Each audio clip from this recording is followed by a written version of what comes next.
ज़्यादातर लोग ट्रेडिंग में स्ट्रैटेजी से स्टार्ट करते हैं और प्रोफेशनल्स स्ट्रक्चर से। डिफरेंस यहीं से क्रिएट होती है। डेरिवेरा पर हम पैसा कमाने से पहले पैसा बचाना सीखते हैं। मैं विपिन, आज हम बात करेंगे स्ट्रक्चर बिफोर स्ट्रैटेजी की। अब तक हमने रिस्क, पोजीशन साइज और बिहेवियर अंडर प्रेशर समझा, लेकिन सवाल यह है कि इन सब को जोड़ने वाला फ्रेमवर्क क्या है। वो फ्रेमवर्क है स्ट्रक्चर। स्ट्रैटेजी अट्रैक्टिव होती है, चार्ट पर लाइन ड्रॉ करना एक्साइटिंग लगता है, बस ऐसा लगता है कि एक सही स्ट्रैटेजी मिल जाए जिससे कंसिस्टेंसी आ जाएगी। लेकिन स्ट्रैटेजी सिर्फ एंट्री और एग्जिट बताती है, वो ये नहीं बताती कि आपको कितना रिस्क लेना है, कब ट्रेड स्किप करना है, कितना कैपिटल एलोकेट करना है। ये स्ट्रक्चर डिसाइड करता है।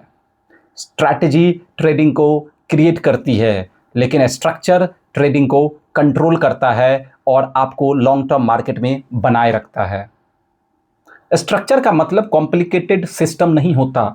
स्ट्रक्चर का मतलब होता है प्री डिसाइडेड रूल्स।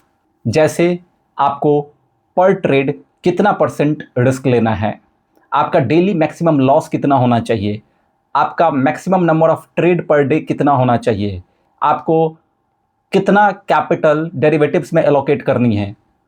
ये सब डिसीजंस मार्केट के टाइम पर नहीं लिया जाता, ये सब मार्केट से पहले डिसाइड होती है। स्ट्रक्चर इमोशंस को डिसीजन से अलग कर देती है और प्रोसेस को रिपीटेबल बना देती है। अब सोचिए, स्ट्रक्चर ना हो तो क्या होता है। हर एक ट्रेड इमोशनल इवेंट बन जाती है। प्रॉफिट होने के बाद ओवर कॉन्फिडेंस, लॉस होने के बाद रिवेंज ट्रेडिंग। एक ट्रेड डिसिप्लिन्ड और दूसरा इम्पल्सिव। फिर कहते हैं मार्केट अनप्रिडिक्टेबल है। नहीं, आपका बिहेवियर अनप्रिडिक्टेबल है, आपका डिसीजंस अनप्रिडिक्टेबल है। मार्केट को कंट्रोल नहीं किया जा सकता, खुद को कंट्रोल किया जा सकता है। ट्रेडिंग्स दो लेवल पर होती है, पहला सिस्टम डिजाइन, दूसरा स्ट्रैटेजी एग्जीक्यूशन। ज़्यादातर रिटेल ट्रेडर्स स्ट्रैटेजी एग्जीक्यूशन पे फोकस करते हैं, लेकिन प्रोफेशनल ट्रेडर्स सिस्टम डिजाइन से स्टार्ट करते हैं। पहले वो अपना सिस्टम डिजाइन करते हैं, फिर वो एग्जीक्यूशन पर आते हैं। स्ट्रक्चर से सिस्टम डिजाइन होता है और स्ट्रैटेजी एग्जीक्यूशन का पार्ट होता है। डिजाइन अगर गलत है तो एग्जीक्यूशन सही होने के बावजूद भी रिजल्ट कंसिस्टेंट नहीं होता।